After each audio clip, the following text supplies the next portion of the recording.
I'm clicking record.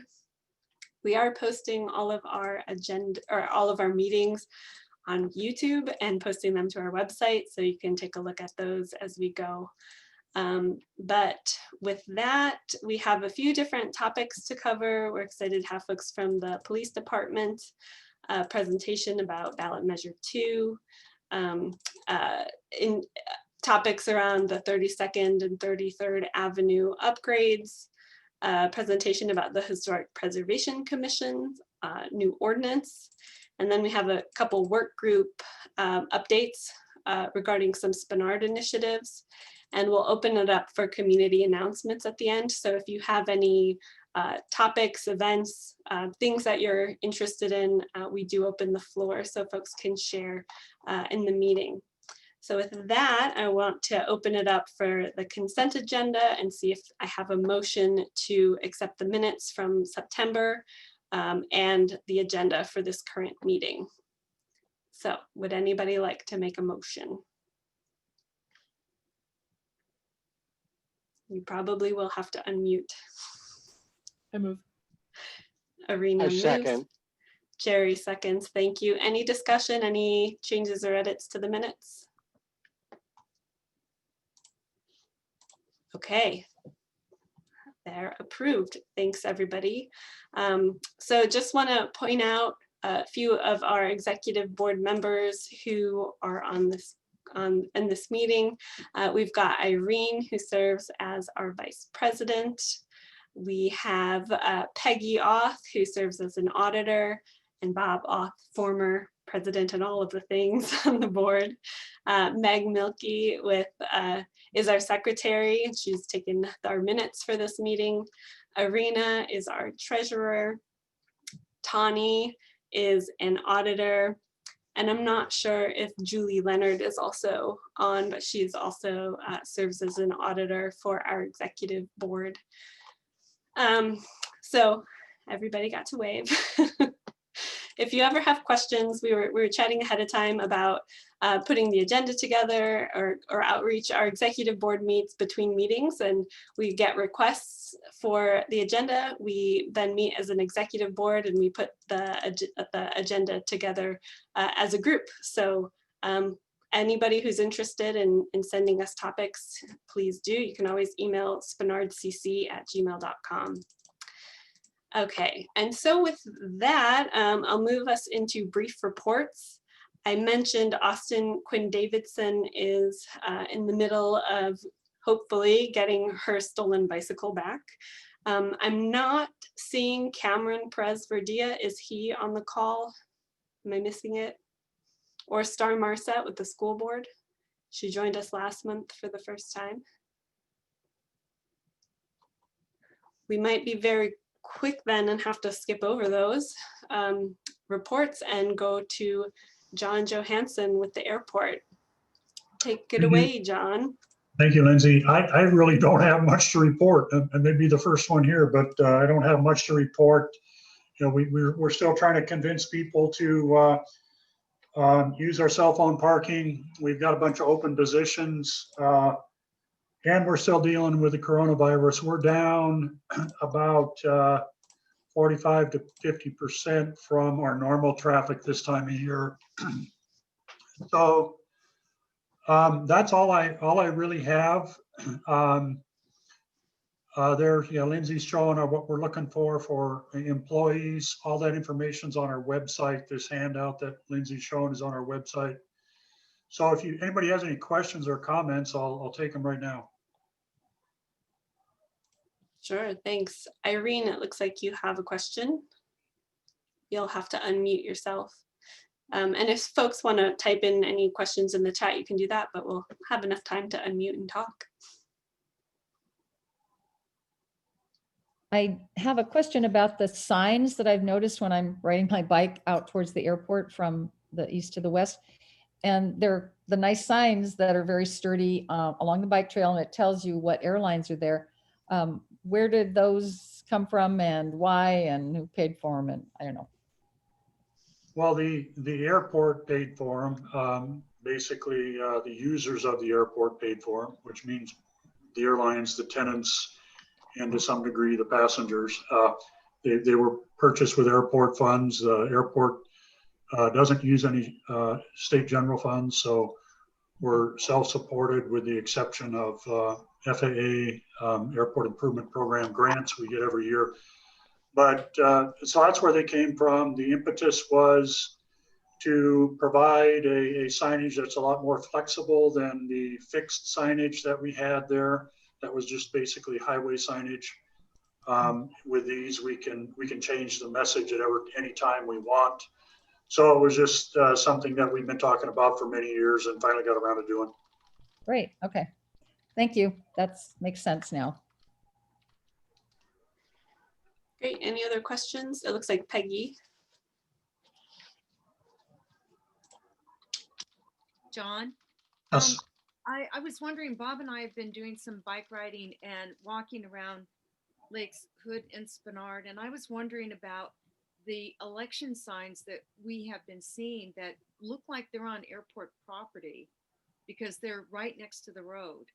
And my understanding is that the airport can't allow that kind of thing, you know, because they can't take a position as a state, you know, authorized function. So I'm kind of wondering why nobody has asked for these signs to be taken down. I don't know that they aren't. This is an issue that comes up just about every election year.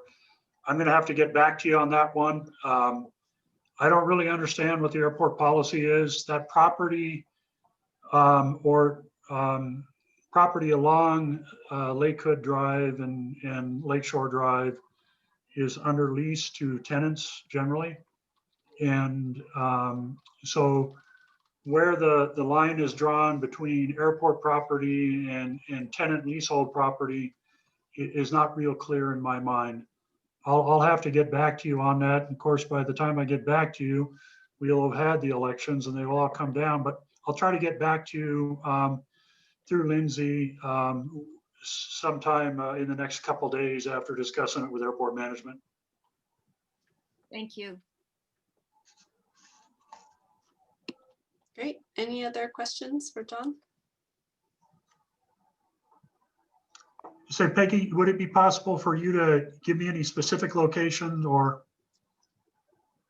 It's generally on the north side of, well, it's kind of like where it runs into, what is that road that goes out to Warrensoff? Yeah, mostly on the Lake Hood. Yeah, it's mostly on the north side of Lake Hood.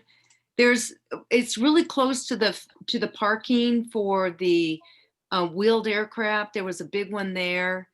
And then there were some smaller ones that, I mean, I understand about the leasing, but these look like they're right next to the road. And I don't know, that it kind of seems questionable that the airport is leasing right up to the roadside, because they actually have to have, you know, some area for people to pull out on the side, you know, if you're driving a car or something. So yeah, but it's on the north side of Lake Hood. Okay, Thank you. thank you. Great. Okay, thank you, John. You're welcome, thank you. All right, and I'll circle back with our assembly members and a school board representative and hope to get a report out that we could email out to our list and make sure that they are here next month. But we're excited to have a representative from the Anchorage Police Department. We've had Sergeant Bichot in the past reach out to us, and I'm not going to say Lieutenant Mark Patsky's name right, but thank you for joining us. I know you said that you're covering from our area officer, so we invited you to share just more about some of the trends. We've seen some data from the Anchorage Police Department recently, so we're hoping to hear more about that and some issues that are facing Spinard, and then also open it up for questions and answers from the group. So thank you for joining us. Yeah, you bet. Thanks everyone for having us. It's my pleasure to be here. My name is Mark Patsky. I'm a lieutenant with the Anchorage Police Department. I get the pleasure of working swing shift, which is the hours but 3 p.m. to 1 a.m. And what that means to you guys is that's the team of officers you would see attending these community council meetings. I think there's 38 community councils in Anchorage, so sometimes it's a struggle for us to get to all the ones we need to be at. But luckily for you guys, your officer, Officer Reinrich, sent me a message who was tied up on a call and said, hey, can you cover for me? And of course, I'm happy to do that. I don't have much to share with you guys, a little bit of call for service data that we could chat about. And with the advent of COVID, we're trying to find our feet back under us and how we're going to get back involved with the community council meetings. So for those of you that have dealt with ongoing issues in Spinard, please be patient as I try to spool myself up to what the issues are in your community and make sure that we are getting the information put out to the officers to try to solve the ongoing issues. Just to talk real briefly, in August, which is the last amount of data that I have kind of collated in any kind of usable format, about 1,000 calls in your district. In that 30-day period, the most common one was a disturbance. Disturbance is a generic term that covers all kinds of human activity that requires a police intervention. The second most common, though, which I found interesting, is suspicious circumstances, which means your community is doing a good job of calling the police department. Suspicious circumstances is how we'd classify something that kind of looks illegal, but we're not 100% certain where it fits. So I shout out to your community members for reaching out to the police department and calling in those scenarios that they see. I heard earlier a little bit of conversation about some bicycle thefts. I'm an avid biker. I love mountain biking. I have a fat bike. Trust me. I hear your pain. I've given Paramount Cycles more than one paycheck. And so I'm with you 100%. It is a consistent problem. And I think you mentioned the carousel lounge, even with them locked up, even with the best bike locks, angle grinders with lithium ion batteries have really been a prevalent tool used in the field recently because they're relatively cheap and very good at defeating locking mechanisms. So don't share that with anybody that, is going to use it for nefarious purposes, but that's what we've been seeing. So despite your tenant's best attempts at keeping them secure, unfortunately, there's a lot of technology out there criminals can use to defeat it. So don't lose hope, though. I think the advice that another attendee put out there about writing down your serial number is spot on because that gets linked in our database. And sometimes there's happy reunions. I can't say all the time, but we shoot for those happy reunions as much as possible. So I think I talked about 3 different topics. I didn't know if anybody had any questions or wanted me to chat about something that was on their mind or generic police questions in general. And I could try to answer those as well.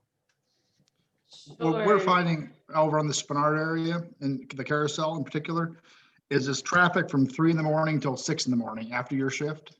Yep. And they're basically walking around, checking everything all the time. Do you guys have a policy for pull up and talk to these folks? Or, I mean, I appreciate the bike tips for protecting them, but the question is how we change the behavior from being stolen. Sure. So,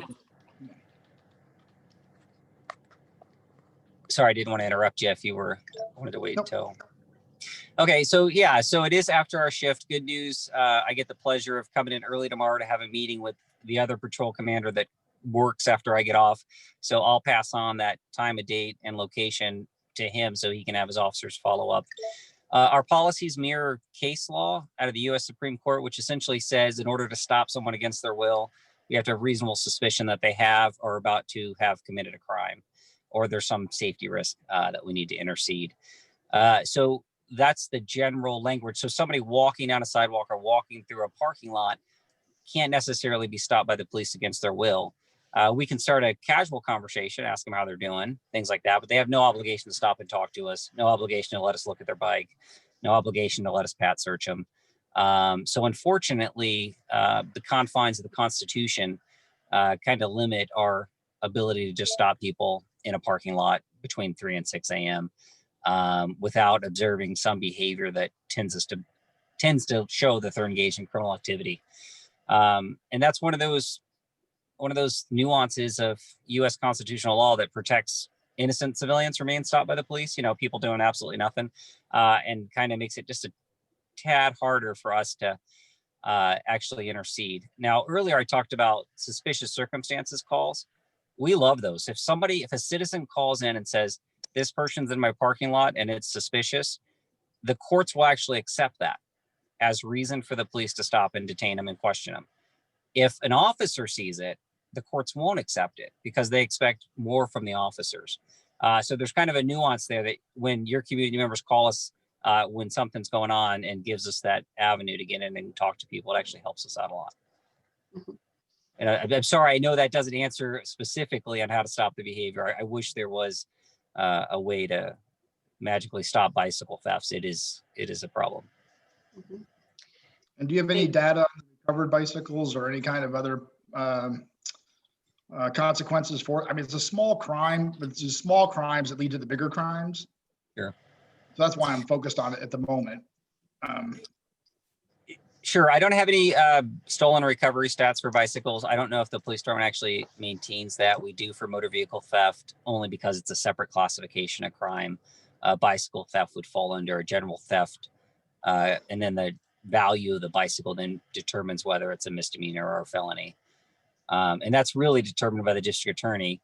I know when we buy a bike brand new, it's got a pretty high value, but as it's used, the value depreciates just like a vehicle. So where that lands, I'm not 100% certain either. So no, I'm sorry, I don't have that right in front of me. I don't even know if I could actually pull it and tell I'm you. assuming it's low. Yeah. I mean, I could anecdotally tell you it's probably low. Most people who steal a bicycle won't ride it for too long. I'd probably associate it with vehicle thefts. They would modify or mask the condition of the vehicle or bicycle, and they'd probably not ride it for an extended period of time. And then, if possible, sell the components. What I can tell you is we have a program in place where if a bicycle's pawned, that's checked against the police database to see if it's ever been stolen. So that's one way. Unfortunately, with Facebook Marketplace, Craigslist, some of those traditional mechanisms aren't as effective as they used to be. Great. Hello, I want Yeah. to give a shout out to the officer. I've noticed on different parts of town that you seem to be keeping the people moving that are on the benches, on the corners, things like that. Well, thank you. We'll take that.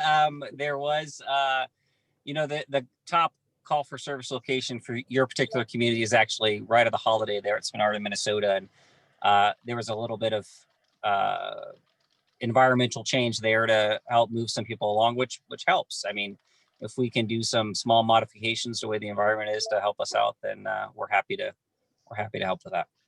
Well, I just wanted to let you know that I have noticed the police presence in the different locations all over town. They're just kind of dispersing so the people don't stay on one corner and leave garbage. Sure. That's it. Thanks. Thank you. And I'm seeing a few hands raised by Zoom. So I'm going to first go to Alana and then Tawny and then Peggy and Bob. Hi, I think you, first off, thank you so much for all the work you guys are doing, because I know you're doing a lot, because I call pretty often. I live over on Northwood in McRae. And I think you answered my question. We had an issue for a while where an old RV was parked out on the street, and then a parking space where you could tell, number one, they were bringing a lot of shiny new bikes over there and taking them apart. And number two, they were attracting a ton of different kinds of people. And I work in substance misuse, so my heart went out to people and I wanted to help. But I was also pretty fearful because there was a lot of traffic going in and out. And I called a couple times, but in that circumstance, do I keep calling every time there's a problem, or what's your recommendation where it's a daily thing? Yeah. So two things. One, never give up. Always call, because you never know when that particular suspicious call or concerning call will net result in some police action that we can take. So always call when you see something that you're concerned about that you think might be criminal activity that we can look into. Now, the second part is kind of the squeaky wheel gets the grease. And a lot of times we've worked with community members on issues like that aren't on its face a criminal act, but over the course of a couple of months, we can change some behavior or at a minimum displace it from where you're experiencing it. So don't hesitate to call. And then as you work towards a solution, kind of our model is set up where we have the same officers working the same area, the same times a day. And so we can connect you with one of our officers to follow up on that and ensure that we get compliance. And then he'll connect with the other shifts and ensure that as a 24/7 kind of emphasis on that particular location for that particular behavior. Now, what happens is we triage every call that comes into the police department. And so it's always life safety first, right? And then any kind of theft, crime, or something like that that involves a residence will kind of be next, and everything kind of falls in place as it is. Right now has been a very busy night for us. We have 39 calls holding in the police department where people have called for police services, and we don't quite have somebody to get there. But what I can promise you is anybody that has a life safety issue has an officer right now. So even though that seems like a lot of calls, they are the calls, just like you mentioned, shiny bicycles, a suspicious camper, things we want to get to, and eventually we will. It just takes us a little bit longer to respond than we'd like. And I'm sorry, can I follow up with it too? Is there any way of what I really also wanted to do is connect them to resources like treatment and 4As and all of that? Is there a way that the community police support those efforts to be able to assist people and kind of getting into different resources? I didn't do it because I felt very unsafe walking up to them. So. Sure. You know, that's an interesting question. So sometimes, as ironic as it may seem, the justice system is used as a mechanism to get people into treatment. And that has mixed success. I'm not going to submit to you that that's a great solution, but that's one way. Our officers don't have a lot of pamphlets they carry around to refer people to resources. But if we contact someone that we think is in need of it, we could put them in contact with other social services. But it's just not how we're set up as a law enforcement agency to do the social services aspect. We are expanding that to some extent towards mental health, and you'll probably see that in the coming months. But it's a challenge for us for sure. And then I think you probably know anybody with a substance abuse problem, we have to get them in a position where they want to accept that treatment and move forward in their life. And that is a challenge as well. Maybe when the police come across them, they're not ready for that referral quite yet. Mm-hmm. Great, thank Thank you. Thanks for that question. We'll go to Tawny and then Peggy and Bob and then Jared. Yeah, thanks. And I'm sure every neighborhood has this, like, the few problem properties that it doesn't seem to matter who's mayor or how many police officers you have. It just stays around. And one of the problem properties, in my opinion, in Spinard for years has been the Chelsea Inn Motel Hotel right there on Spinard. I have lived here over 20 years and have seen like more drug handoffs and other illegal activity happening there. And I've seen where you guys, the cops and state troopers, are arresting people and raiding people. We've talked, I know that the owners feel like it's not their responsibility or they do as best as they can, but I really struggle here because I don't understand I can't do anything about taking down Chelsea Inn. It feels like this really sticky situation where it's a municipal and police issue to like address it. I have a friend who works on a state trooper task force, and it's like, their own problem, like property too, that they just can't figure out how to get rid of. So do you have some suggestions on how to like deal with that property in particular, or what you guys have plans for? I mean, maybe you can't even tell us, or what strategies we can, other than just letting it, take over our neighborhood in many ways and facilitate drug deals and other illicit activity.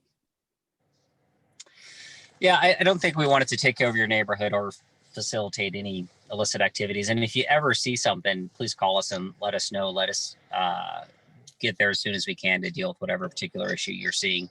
And even if it is something that doesn't on its face look like criminal activity, at least give us a heads up and we'll investigate as we get there. Now, there is AMC 880, which is an ordinance that bills for excessive police response. And AMC 880 is run by our community action policing team.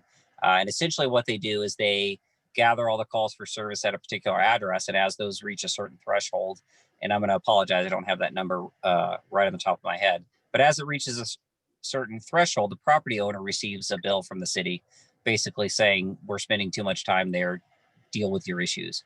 And that's one way that it kind of works on the back end. And if you feel that Chelsea Inn has had that excessive response, then I can connect you with our community action team to kind of verify that that's actually occurring.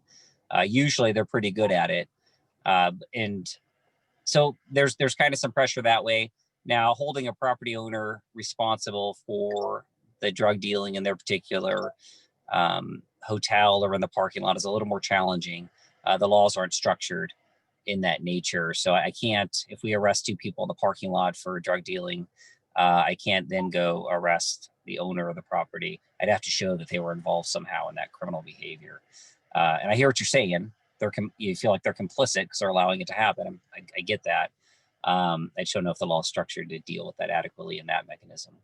Well, and to follow up on what you just said, that law actually makes them in some ways more complicit, because I've had a conversation with them in the last year, and they specifically cited that as a reason that they can't keep calling the police, because they know about the activity, but they said that if they keep calling the police on the people that it's on what's happening on the property, then they're going to get fined. And so there's an issue there. And I think it puts a lot of burden on community members to keep calling and following up. But I'm just going to let you know, like, they know and they're not calling because of that fine. Right. So that's an interesting point. I haven't thought about it from that perspective. Typically, we use it as a mechanism to change behavior, not to reduce the call volume when items are occurring. So I'll run it past Lieutenant Burnington, who's in charge of our community action team, to see if they have any thoughts about how to carve that out. And that may be something where in municipal code, we have to make a slight modification to apply it a little bit differently. So valid point, though. I think it's something we could follow up on. Thanks for bringing it up. Great, thank you. Peggy and Bob. And then we'll go to Jared. Yes, thank you for taking my question. My husband and I have been doing a lot of walking, and because of the COVID, there are a lot of people walking and bike riding and everything. And we live close to Spinard Road, and people are really going fast. There are very few lights where it's safe for people to cross the road. You have to cross at intersections that aren't marked for pedestrians and don't have signal lights. And I have noticed that all over town, where people are really going exceedingly fast. And I think part of it is there's just a lot less vehicular traffic.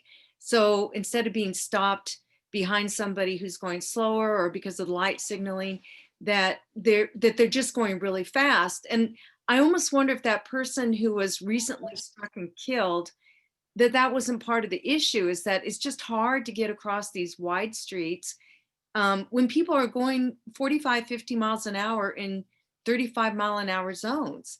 And I was just wondering if it's possible for the police to start doing a little traffic enforcement. I haven't seen any at all, and it's really getting seriously dangerous. And we're not even into the months where there's going to be a lot more snow and ice, where it's hard for people to get across the street quickly. But I'd really like to see the police department do something, because it's very unsafe. Thanks. Yeah, you bet. Can I ask you a question on that? Sure. Did you have a particular, you said you lived on Spinard Road, kind of a winding road there, so I don't know, do you have a particular area that you're more concerned over? And the reason is I want to take notes so I can forward it to the traffic division. Well, I actually even spoke to somebody. I talked to Austin about this, and then she forwarded on something to Chris Schutte in front of the Lakefront Hotel, and that whole area between International and, say, Wisconsin. It's a very deep turn there. There are people that are crossing the road to go over to the taco place, or to cross the other side to go to Lake, Spinard, and Hood. And people come around that corner, and you can't get across the street fast enough, because you're running. Because what time of day is it that you're seeing this? Oh, it's generally more early afternoon to say past 5 to say 6 o'clock. Okay. Yeah, but I mean, I've seen people that I know, I can tell are going 50 miles an hour there. And Right. and my husband and I literally run across the road because there's no other way to do it. Yeah. So first things first, I think I'll forward that to Lieutenant Roberts, who runs the traffic unit, and give him the time, the location, and allow his officers to set up as they can.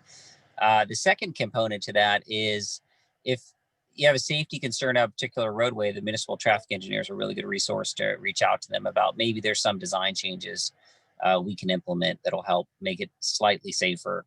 Obviously, for a major road, they're not going to consider a speed hump or something like that. But maybe they have another solution, or perhaps there's something else in the works that we just don't know about. So I don't have the phone number in front of me, but I think the municipal traffic engineer is a good person to reach out to and say, hey, how can we redesign this roadway?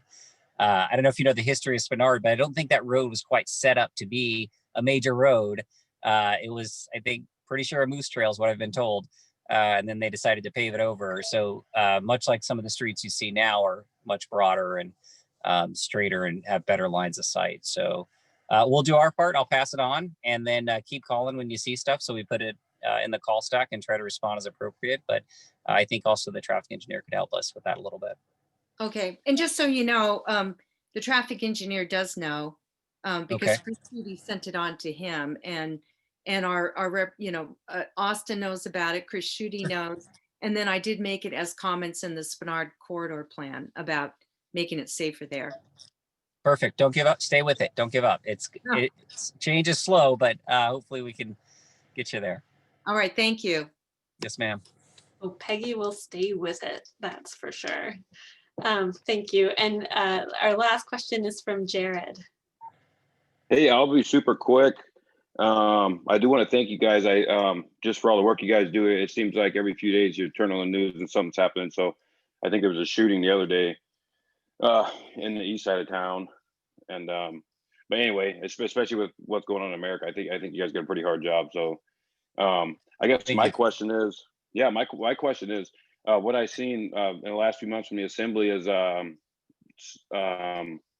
I guess some ordinances to limit use of force, which they kind of postponed. And then now I think you guys have agreed to and been pretty open about it, submitting any policy changes for quarterly review. And I feel like there's a scrutiny on the police. And I think, with Anchorage being one of the highest, crime per capita, I think, in the nation, I think I'd rather see us look at how we can reduce crime. You guys already have a lot on your plate. Like you said, you got 39 calls a night. So that you guys are trying to get to. Is there a person that, someone I can contact in the police department if I want to help as far as community, as far as getting involved in programs, or I don't know what I can do, but I'd really like to help to reduce crime. I don't know what all programs the police have. Going to speaking to youth or anything like that. If there's something somebody could contact or get involved or something. So there's still those neighborhood watch organizations, which are pretty good grassroots organizations. I think there's some volunteer patrolled organizations. I know Mountain View has one, Fairview has one.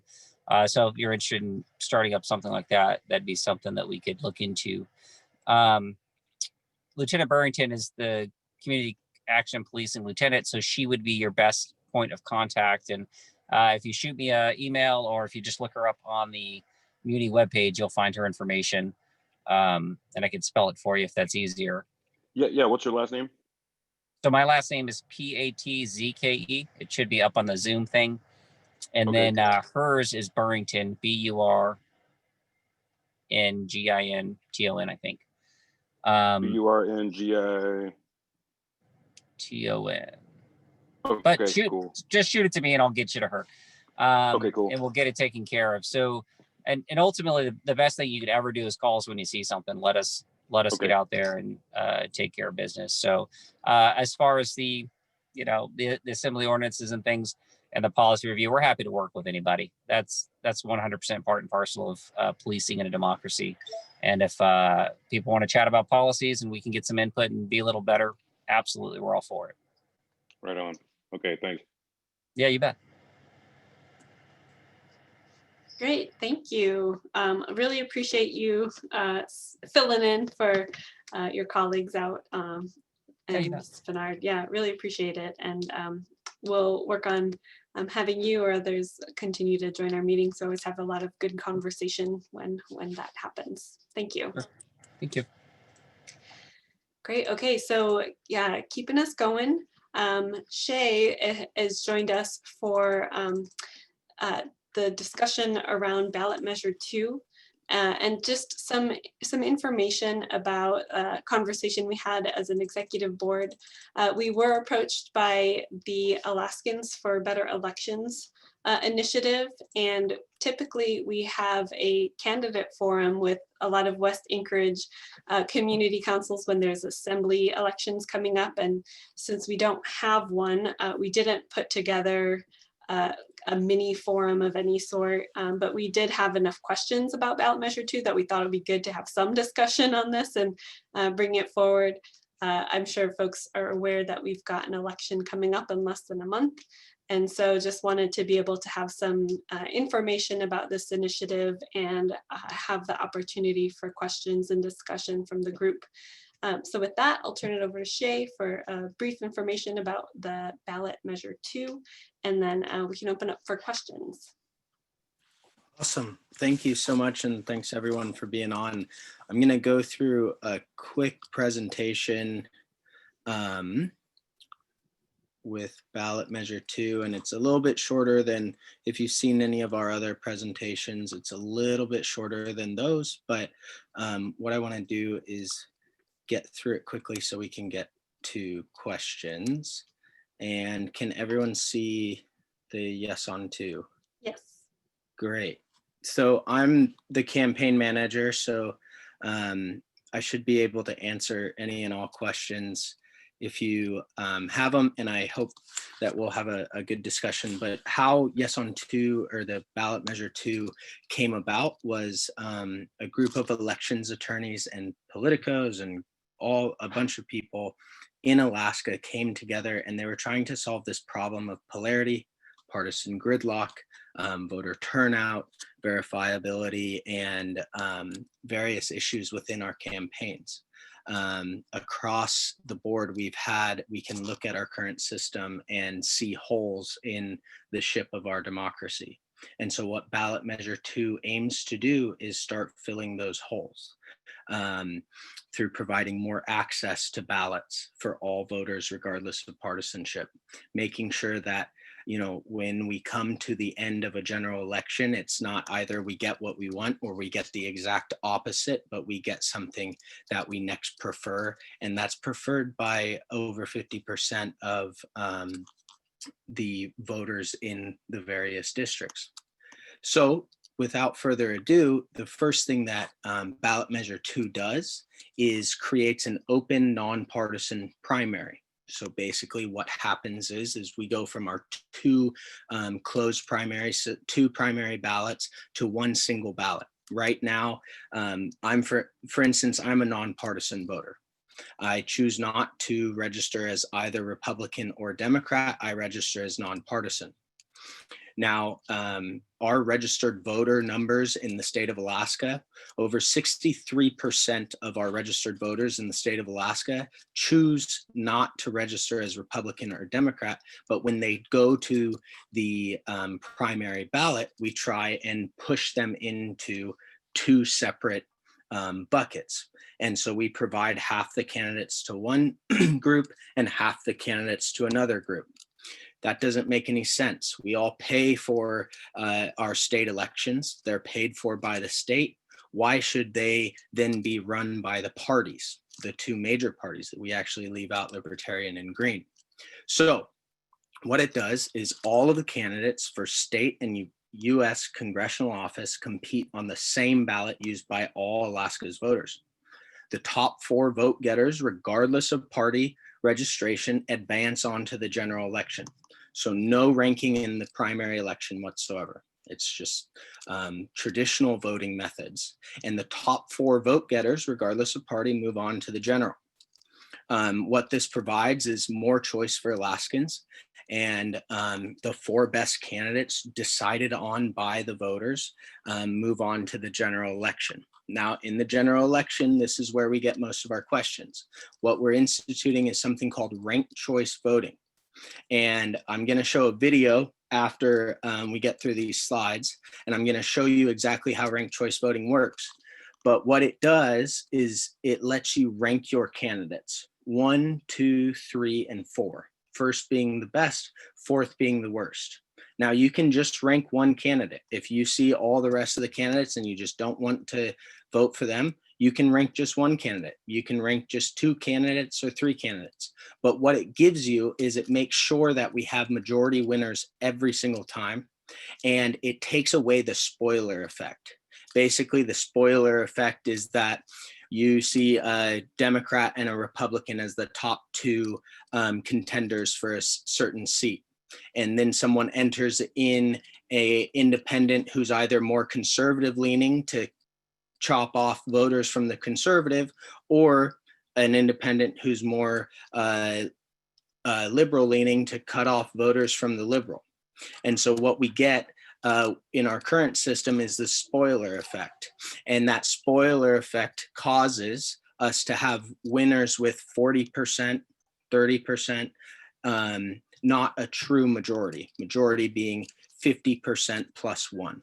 And so what ranked choice voting does is make sure that candidates campaign to every voter in their district, not just the folks that have the same letter next to their name as the candidate does. The voters in each district, the #1 party in the state is independent. We're an independent state, and we should have elections that embrace that independence rather than disenfranchise it. And so at the end of the day, what we get are more positive campaigns that are based on bridge building and more about the solutions, and it provides for more competition.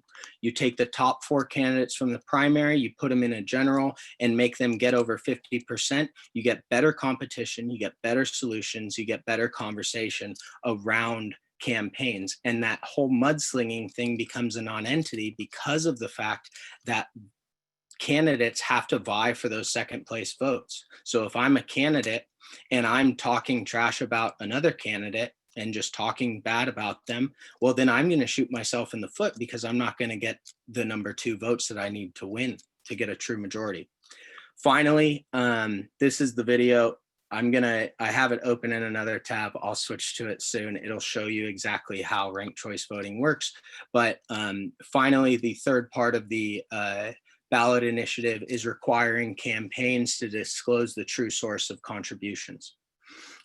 True source being the person who earned or inherited the funding.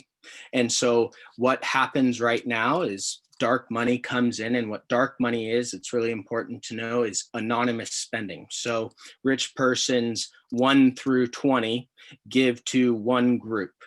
And that one group, let's call it Apple Pie for America. And Apple Pie for America comes into Alaska and says, we want to get a governor elected. We want to get a state house representative elected, so on and so forth. So they'll spend a bunch of money in Alaska elections. And what the voters see on APOC disclosure reports is Apple Pie for America. They don't see the funders 1 through 20. And so what we're saying is that we have a right to know who's funding campaigns. We have a right to know who is spending hundreds of thousands, sometimes millions of dollars to influence our votes. Both donors and recipients are required to disclose contributions greater than $2,000 within 24 hours. Any group more than 50% of its funding from outside of Alaska must include that information on a disclaimer and in all communications. This is our contact information. If you have any questions that don't get answered tonight, this email is watched by my team, as well as we have regularly updated our website to make sure that we have the best information as we get it. And then we're on social media platforms. But really quick, I'm going to switch over to. Hey Shay, before you do that, I wanna actually ask that we don't take time for the video so that we can keep things going. I think that was about 10 minutes, and I want to make sure we can get to a question. And we've got Jared raising his hand, so I just want to open it up for a question and then keep us moving. Yeah. Thank Okay. you.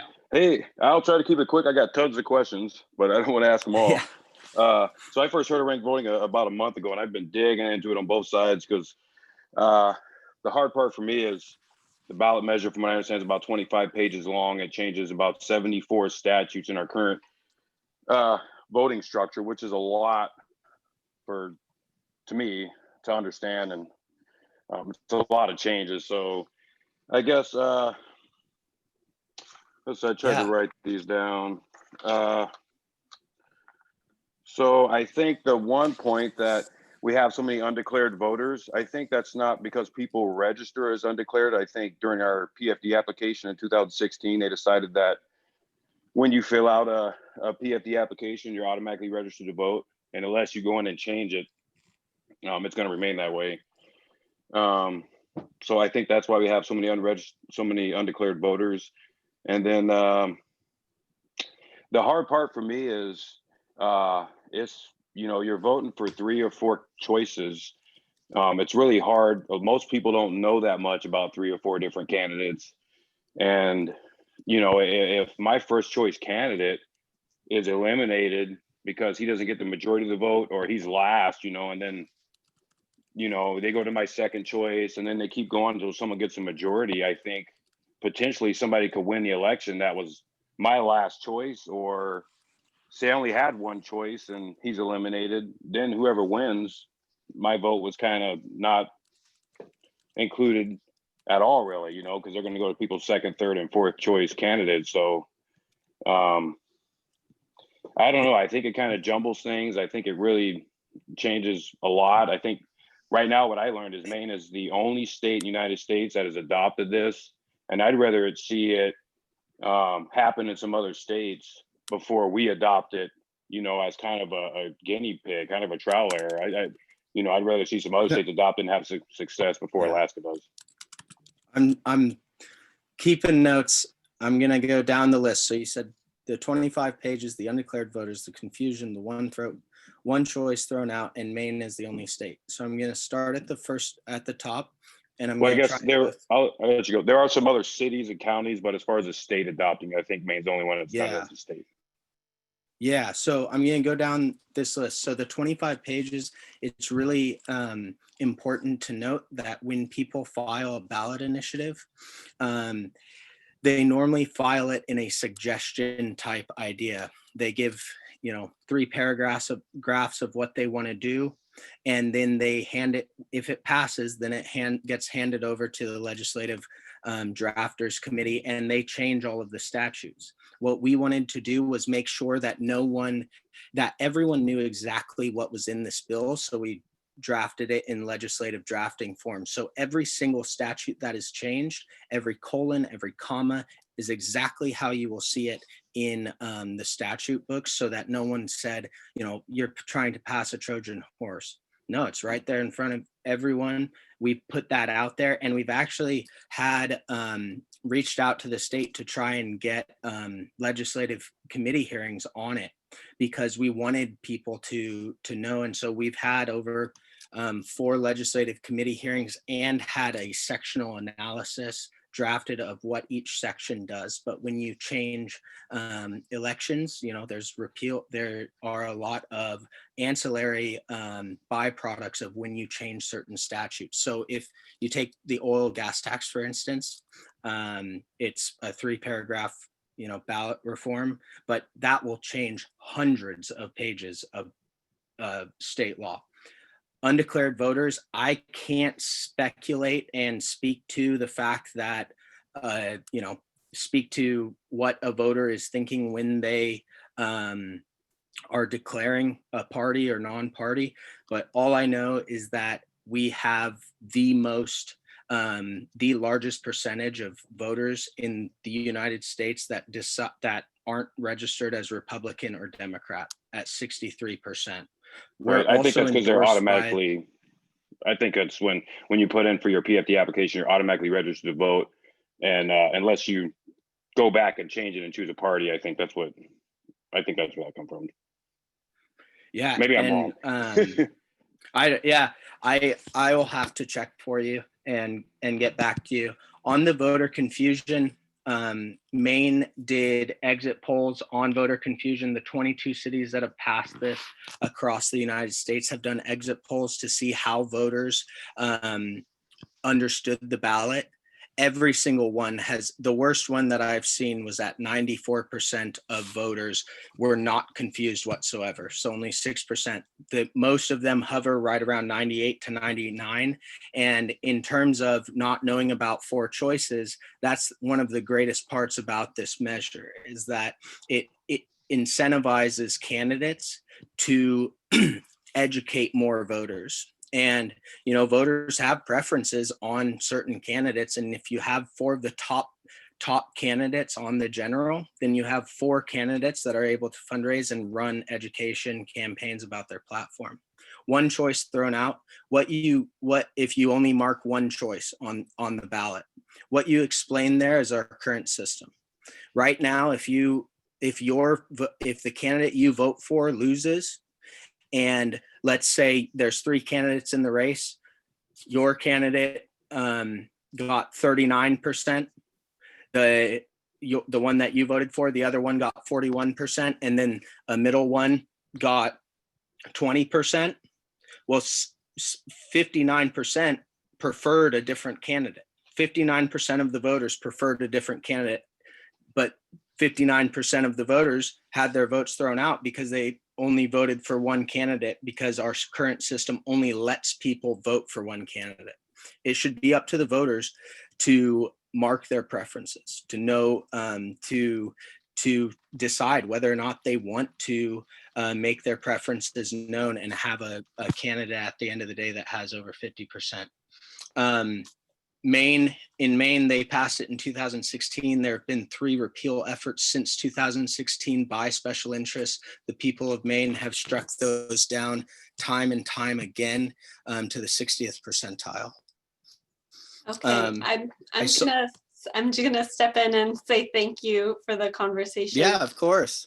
Yeah, this was part of the reason our executive board said we need to know a little bit more about this topic. I did share in the chat that there are more meetings throughout the community to learn about this, and hope that folks are able to hear from different campaigns, not just on this initiative, but there's another ballot measure, other candidates and folks on the ballot. So thank you, Shay, for coming tonight. And to keep us moving, I'm gonna first check in with Holly and see if it's okay if I let Jenny go next. Jenny has a kiddo that has a bedtime that's coming up. Okay, it works. So I'm gonna turn it over to Jenny Blanchard with the Historic Preservation Commissions to share more about an online or an opportunity for a registry. Jenny, take it away. Hi, and thank you, Holly, for letting me go next so I can get the kid to bed reasonably on time. He's loving his extra Netflix here while I'm doing this, and extra couple minutes of staying up, so he's all for it. So my name is Jenny Blanchard. I'm the vice chair of the Historic Preservation Commission, which is a municipality advisory board. And I live just a couple blocks away from your boundary over in the Turnagain Community Council area. But as our former governor would say, I can see the Spinard Community Council from my house. So the Historic Preservation Commission is an advisory board, and our job is to advise the municipality on cultural resource issues and historic preservation issues. We do a lot of things like we help the municipality comply with Section 106 of the National Historic Preservation Act. We do outreach and education about cultural resources and Anchorage's history and the whole municipality's history. And we identify and recognize cultural resources within the municipality. So that's kind of our broad mission and goals. And so over the last year or two, we've been working on a local landmark ordinance for the assembly, which is an ordinance to recognize the municipality's unique cultural and historic resources and to create a local landmark registry so we can celebrate those and recognize those places. And, you know, something like this, a local landmark registry is important, you know, as a tool for historic preservation in communities all over the country, all over the world. And it helps communities identify and recognize and preserve and celebrate their history and culture. And so that's what we're trying to do in Anchorage and Eagle River and Girdwood and everywhere. And so my kid's calling me. So let's see. So, so that's kind of the goal of the local landmark ordinance. Kind of the broad sideboards of the ordinance are that it has to be, a resource would have to be 30 years old. And we've had a lot of discussion about that age, but we think that since Anchorage is kind of young, then we should have kind of a younger threshold for resources. There are a lot of historic buildings and landscapes and resources in this town that have been built since the 80s that are still important to the community. So we want to recognize those. And so it has to be at least 30 years old, and it has to be nominated as significant in history, architecture, geography, culture, or already be listed in the National Register of Historic Places or the state landmark registry. So that's kind of the broad minimum requirements, but then somebody nominating something would make the case of why it's significant in one of those categories. So the process for this is laid out in the ordinance, in the draft ordinance. And so somebody submits a nomination, and the staff and the planning department in the city reviews it. And then we at the HPC review it and make a recommendation. And then if we recommend it goes forward, then we submit it to the assembly for their review and concurrence. So it has to get approved at all these different steps. So honey, I'm talking right now, okay? I'll be with you in just a minute.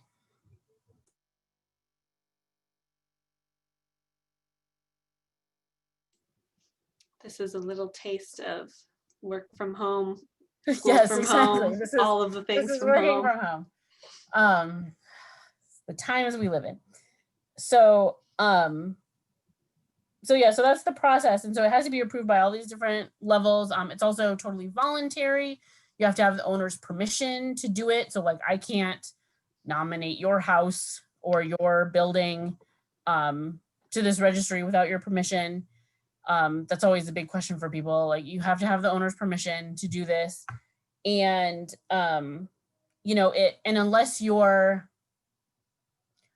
getting historic preservation tax credits from the state for your historic property, for example, it doesn't prevent you from doing anything. So getting your house listed on the local landmark register, and then you sell it, and somebody wants to build a big modern addition on your historic house, like, you can still do that. It's not, that's not going to prevent you from doing something unless you're getting historic preservation tax credits or money from another source that has limitations on it. The local landmark registry in itself doesn't do anything like that. And then, just to give you some examples, in West Anchorage, we were talking about different places like Earthquake Park could be a cultural landscape that you want to recognize. The Coastal Trail, as a place that's important to the community. Lake Hood Seaplane Base is eligible for the National Register of Historic Places. It's not listed on it, but it's eligible for it. So that might be something that you would want to recognize as an important part of Alaska's history and community. And so there are lots of different, and then, there could be a famous person's house in Spinard that's important to the history of Anchorage, and that you want to recognize that. So, different kinds of examples, and they're in places important to the Dena'ina. Archaeological resources or important cultural places that could be listed on it as well. So it's not just historic buildings. So yeah, so I just wanted to give you a quick overview of that. I can send the folks on the board the website for looking at it. In about another week or two, we're going to have a public hearing draft up. We had a comment period earlier that's over, and then we're going to have the public hearing draft up for comment. And I can send everybody the link for that. I might be able to find it really quick while other people are talking and put it in the chat. But otherwise, I can send the board the link to send out to folks. And so you can comment on this and say what you think. And so I'm happy to take questions for a little bit too, until my kid decides he really wants to go to bed. Or no worries. Well, thanks, Jenny. We appreciate you sharing about this. And if you can put the link in the chat, that would be great. And then we'll be sure to send out the information for future meetings, and we'll probably be able to send it to our list or social media, that kind of stuff. Thank you. Thanks for reaching out. And I want to be able to move us into the next topic, which is an update about 32nd and 33rd Avenue upgrades project. We've talked about it a few times. So we've got Holly Spoth-Torres with Huddle, and it looks like Rob Burdick with CRW Engineering. So turn it over to you and take it away. Okay, this is Holly. I just want to confirm that you can see the screen with the map on it. You can, yes? Yes. And Okay. if you could zoom in a little bit, that would help too. Actually, I don't know if I can. That's I'm okay. going to start talking because I know you have a lot of things to cover still on the agenda. So tonight I have with me Julie Makala. She's the Municipality of Anchorage Project Management and Engineering Project Administrator. And I have Rob Burdick, who is one of the design engineers. And we're mostly here tonight because one of the things that we like to do is we like to come and give a face-to-face invitation to a public meeting. And I just want to describe a little bit about it because, you know, just like you guys, we're having new ways of doing public meetings tonight. So this is the West 32nd Avenue and East 33rd Avenue upgrades project, which you've heard a lot about in the past few years. The city is getting ready to implement the first phase of improvements, which is the West 30th Avenue and North Star part of the project. So this part of the project is going to make improvements connecting Spinard Road to Arctic Boulevard. And this first phase of the project you can expect next summer. In addition to that, the project actually over the next few years will include improvements from Arctic all the way to Old Seward. However, as the municipality allocates capital funding from year to year, you know, they're just going to be able to start with this first phase over here. So what I do want to communicate though, is that in addition to this first phase of improvements, there will be some interim pedestrian bike lane improvements that happen between Arctic Boulevard and C Street for that first phase, because it's still important to make safety improvements for pedestrians and bicyclists. So the public open house is going to be virtual. It's going to be next Thursday, October 15th from 5 to 6:30. It was very important for this project team to have a platform for this meeting that allows two-way conversations, just like Zoom, although this is going to be using one of the Municipality of Anchorage's platforms, Teams. It's different than Zoom, but similar. So the link is at this, this chat link that Lindsay put in the chat. Go to the website and you'll have the link to participate in the meeting from the website. In addition, you can use a toll-free call-in number. In addition to that, if you can't participate virtually in person, there will be a self-guided virtual meeting that you can do on your own time. And that will be posted after October 15th. So we'll do our best to communicate all the detailed improvements that are going to happen if you have any questions about it. This is a major project for Midtown Anchorage. It'll help pedestrians move east and west throughout the bowl. I think with that, I'll answer any quick questions. Rob can answer technical questions and Julie is here too.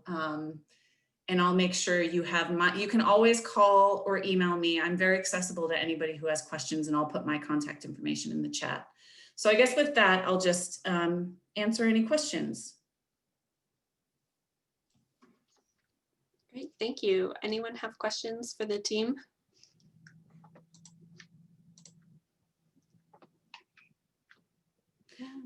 I don't think I see any.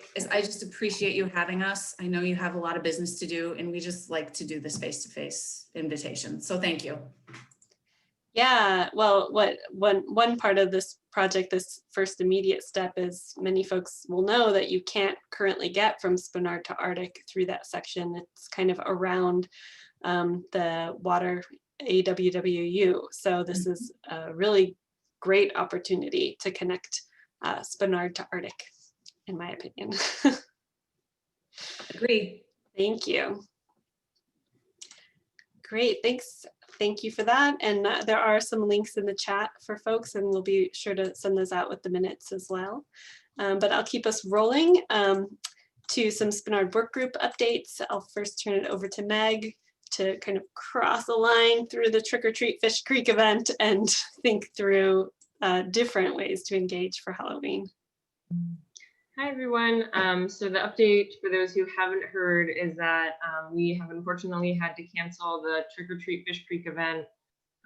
We had a great planning meeting. We were working with great partners at the Anchorage Park Foundation, but essentially in their talks with the permit office, they were unsure if they would even get approved for the insurance for the event because the CDC would classify the event as high risk.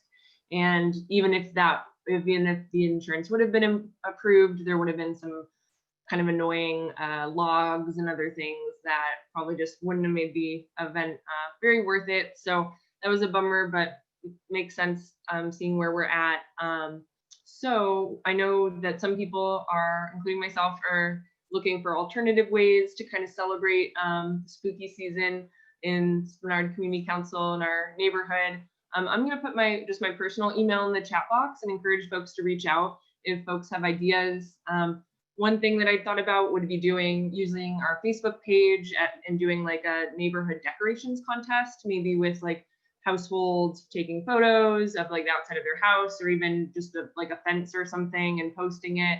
We could also have a business competition too with different like prizes. So that was just something I thought of, but I wanted to give you guys an update and encourage other ideas. I know we're kind of trying to get through the meeting, but throw them in the chat box. I'll be taking notes, and also I'll put my email in there. So you guys, if you guys think of things, can email me afterwards and we can include you in any planning. Great, thanks, Meg. It was a really fun event last year, and we really wanted to do it again this year, but 2021 will be amazing. Well, thanks, Meg. Please reach out if you have ideas. I think it'll be, I think we can make it work in other virtual ways. So for our next work group update, we've been working with the Turnagain Community Council, so we're lucky to have Sarah joining us tonight to share more about the Spinard Beach Park improvements and the challenge grant that we're working on together. Thanks for joining us, Sarah. Thanks, Lindsay. I'm going to try to share my screen, and I'm going to also put try to put a link in the chat. So okay, so that worked, and then I'll share my screen.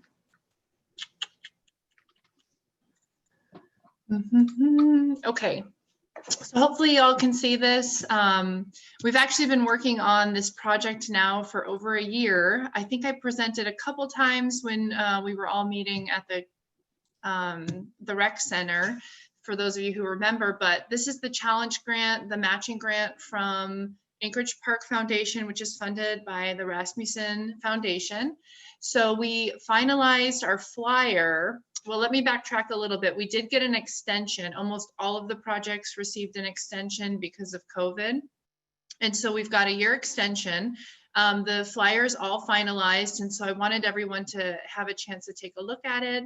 There's a link for the flyer on the Spinard Community Council website. And we'll make sure if you want to get your hands on a copy of this flyer that we can get that to you. But let's scroll through it really quickly. I know both councils had a chance to have some discussion on where the amenities would be located. And so we have a nice graph here of where the benches would be right next to the current bench, and picnic tables, a bike rack, and eventually, hopefully, some playground equipment. The Turnagain Community Council and even some folks from other councils have spoken. The swing set has got to stay. That was, we want to make sure that we have a swing set there. People have great memories on that swing set. And so that will hopefully be replaced either through a bond, a municipal bond, or through fundraising. So we've got the flyer done. We've got all the things done we needed to do with the Park Foundation. Now we just need to raise money. Spinard, you guys donated $2,000, Turnagain's donated $2,000, and then we actually already have $1,000 in other donations since we've rolled out this flyer. So we only have, what did I just say? So we're at what, 5,000. So we just have another $5,000 to raise. And then we've got everything on the left-hand side paid for with a matching grant. And so I'm just going to scroll through this again. I don't want to take up too much time, but on the flyer, you see a little ode to the Rasmussen Foundation and Anchorage Park Foundation. Some history there with 1918, this picture was taken. And I know people have shared stories with me about swimming in the lake and spending their childhood there. And so there's just a ton of history there. And then a quick how you can donate. During the Turnagain Community Council meeting last week, folks were able to click on my screen and go right to that link, or I posted it in the chat. So we want you to share that link with friends, $5, $10, $20. You guys know it all adds up in the end. So this again is to purchase benches, picnic tables, and another dog waste station. And then that's just the start. And I think we'll be working on this park for a long time. It has not had any improvements, I don't think ever. And it's well loved and well used in the aviation and in this community. And people actually drive here from all over town to use it. So let me know if you have any questions. And by all means, if you'd like to get involved, we're always looking for help. But right now it's just boots on the ground fundraising. So thank you, Lindsay and Spinard Community Council, for letting me have some time on the call. And if you guys have any questions, you can reach out to me or Lindsay or Kathy Gleason from Turnagain Community Council. If you have any questions, let me know. Great, thanks, Sarah. Thank you. Anyone have questions about the Spinard Beach Park project? Like Sarah said, there's a ton of potential for this park, and we're already starting to talk. We talked about keeping it small to start, but we already have big plans for the park. So hey, where's that park at again? Where's that park? It's on it's right on Lake Spinard, where all the float planes are. It's the one public access part to that lake. Oh, okay, I know where that's at. Mm-hmm. Thank you. Cool. Thanks, everybody. We made it through the set agenda and are now in the most important part, the community and neighborhood announcements. So wanted to see if anyone has topics, issues to share. You can use the raise your hand feature. You could wave at me. You could write it in the chat, and I'll try to call on you and keep us going. And to start, I'll go over to Julie to share about the West Anchorage snow disposal site. Hi, can you hear me? Yes. Yeah, Julie Makla. I'm project administrator. I was also the project administrator for the 30th the North Star project that Holly just presented on, but I'm also the project administrator for PM&E's project for the West Anchorage snow disposal site. So we have completed our draft site selection study, and we are getting ready to go out for a public comment period and a public meeting. Tentatively scheduled the public meeting for October 29th. And we're going to be accepting comments through November for the draft site selection study. So we will get the site selection study onto the www.westanchoragesnow.com website here in the next day or two, and then get notices out for the meeting. But we would really like to have people take a look at the site selection study and give us some feedback.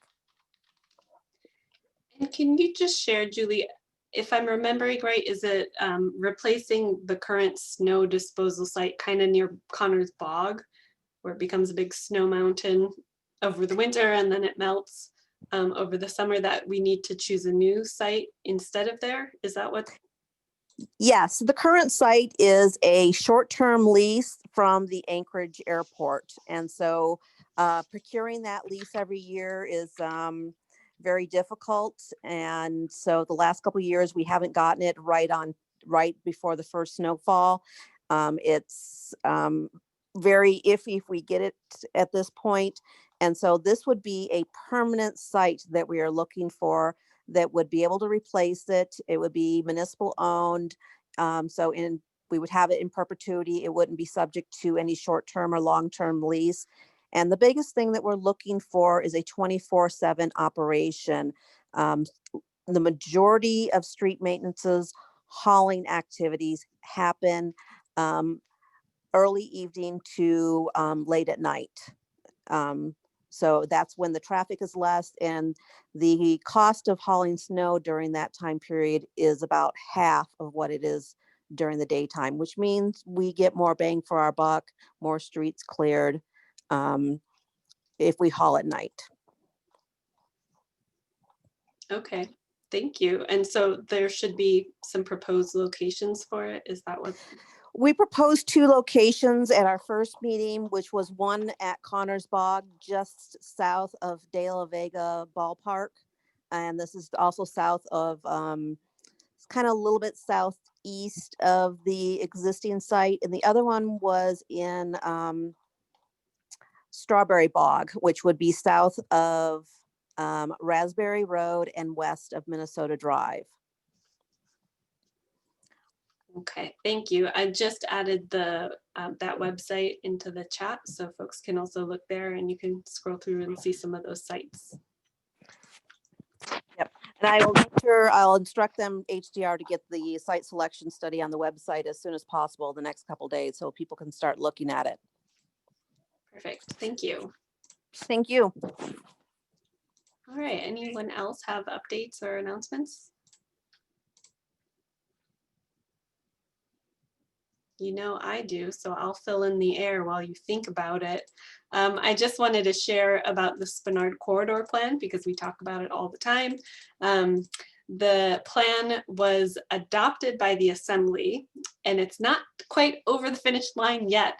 It is going to be on the agenda tomorrow for the AMATS Technical Advisory Committee, and then it goes over to the Policy Committee, and then it'll get adopted.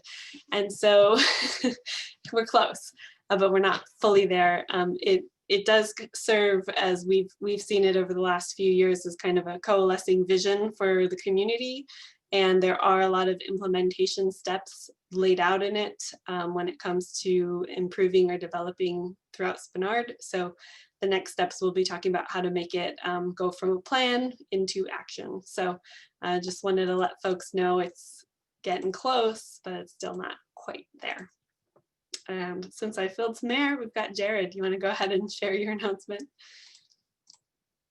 Oh, I'm sorry. Is this the end of the meeting where we just kind of say whatever? I Yes. guess we're okay.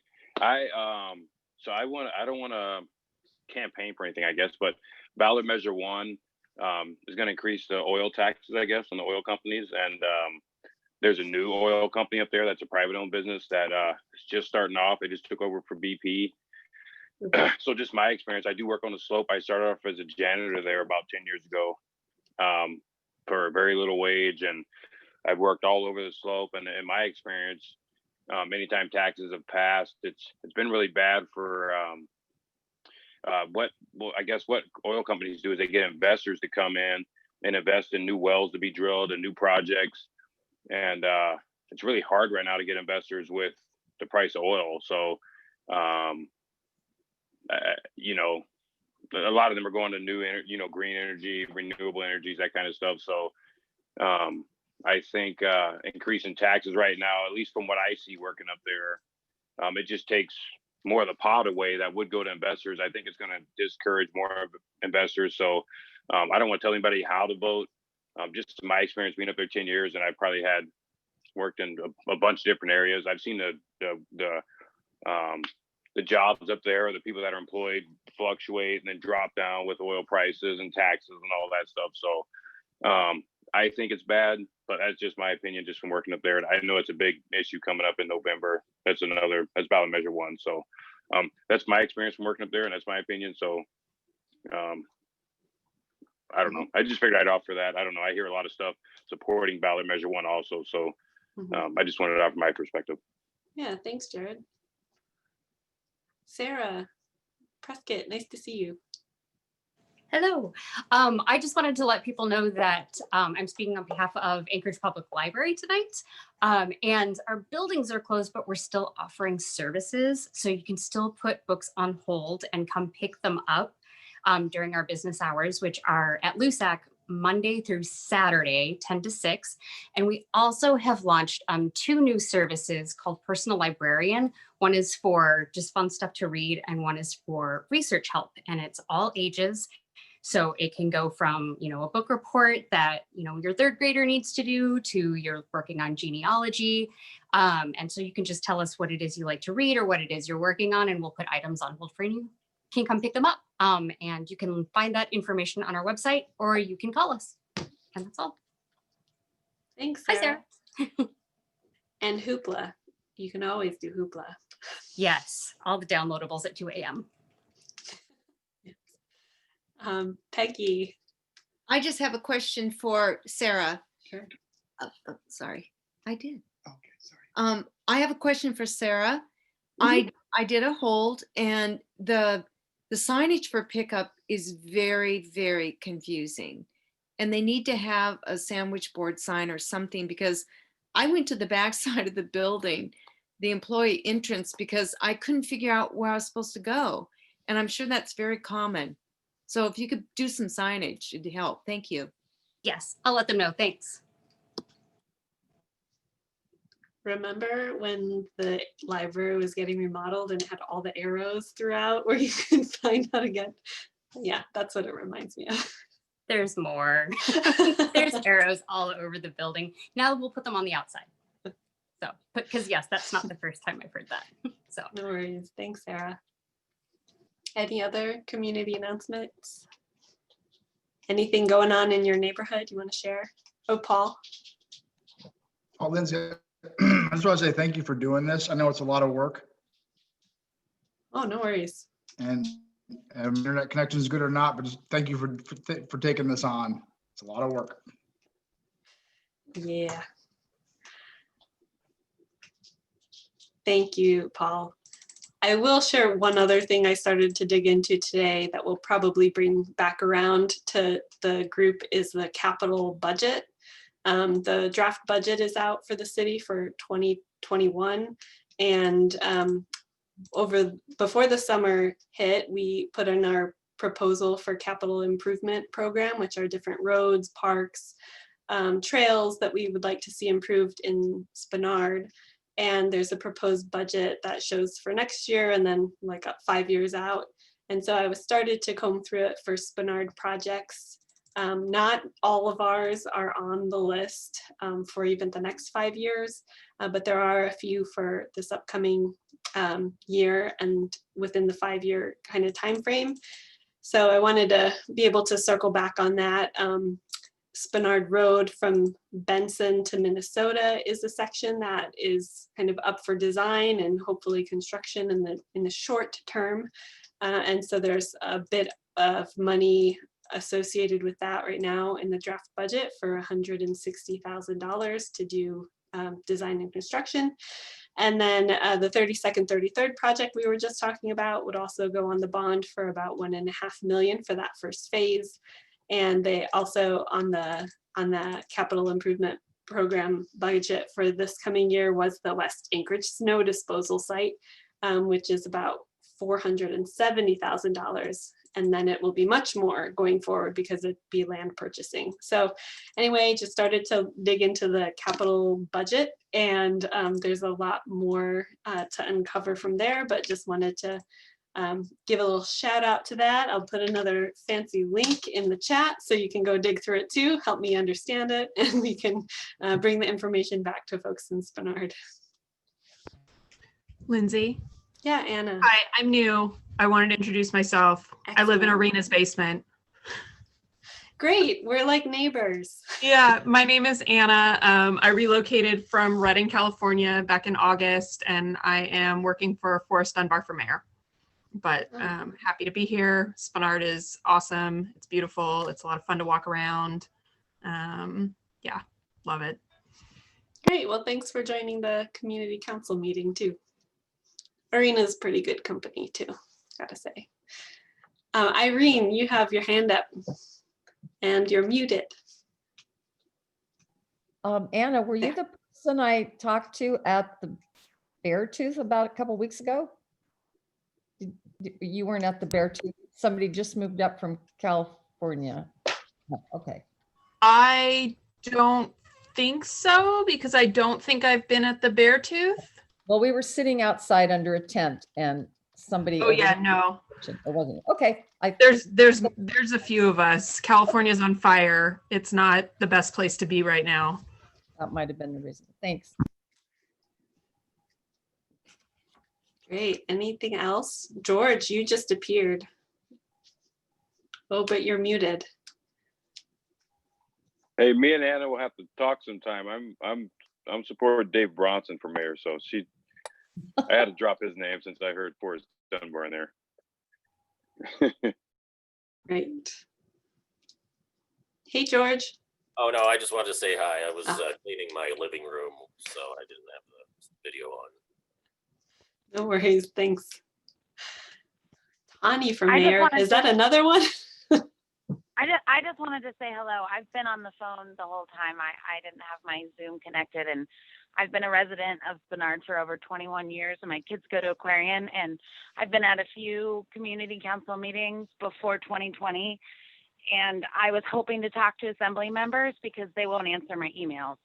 So I'm also for Dave Bronson. Great. Can you share your name, who this is? Amber Glasser. Amber. Okay, great. Thanks for joining. It's hard to be in a meeting on a phone while we're all staring kind of at each other. All right. We've got a question in the chat just about bringing folks in to talk to the council before April. And we do, like I mentioned, we host a candidate forum with West Anchorage community councils. Usually Turnagain takes the lead, and then we're in a group with Sand Lake and North Star and Taku Campbell. So this past year, instead of having the in-person forum, we just did a questionnaire. But since we're kind of more used to COVID and virtual meetings, I imagine that we might do a candidate forum if it still has to be virtual before April, so that we can get folks talking about local elections. So whoever the candidates are, maybe it'll be whittled down a little bit. We'll definitely be part of that and bringing that information to the community council. Thank you. Any other updates, announcements? Anything to share? All right, well, with that, I would entertain a motion to adjourn. So move to adjourn. Second. Totally moved and seconded. There were enough. Great. Sorry, I'm doing your job, Lindsay. No, it's perfect. Sorry about that. No worries. Thanks, everybody. Appreciate you all coming on and participating. Thank you, Lindsay. Thanks, Lindsay. Thank you, everybody.